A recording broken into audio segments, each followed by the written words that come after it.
ساڵێکی تێپەڕاند حکومەتی هەرێمی کوردستان ئابووری سربەخۆی ڕاگەیاند و ڕاستەوخۆ نەوتی هەناردەی بازاڕەکانی جیان کرد.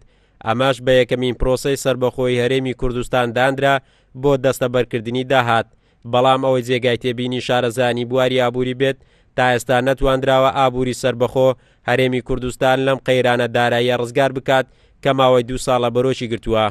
ئابووری سربەخۆ بەپێ سیاسەتی دارایی و نەختینەیی بەپێ دراوێکی دیاریکراو و هەروەها لە ناوچەیەکی پڕ لە ئاڵۆز و کێشمە زۆر زەحمەتە. گەرچی من ئەو قەناعەتم هەیە کە پێویستە هەنگاوی بۆ بنێن، چونکە هەنگاوی بۆ نەنی وڵاتانی دەوروبەر و پایتەختەکانی دەوروبەر دان بە تۆتانانێن و دایمە لە ڕووی ئابووریەوە خاڵی بێهێزی هەرێمی کوردستان دۆزیوە.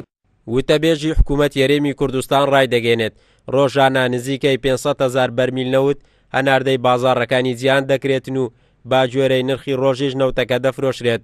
دەشڵێت حکومەت لە ڕێگەی داهاتی نەوتی فرۆشراوە خەرجیەکانی دیاری دەکاتن و موچەی فەرمانبەرانی پێدا بەش دەکات.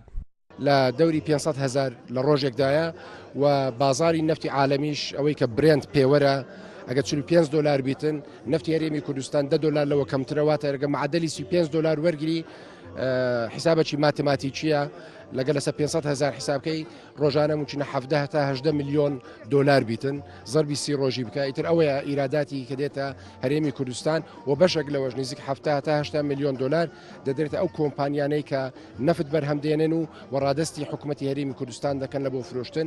تەنها سەرچاوە ئەوەیە.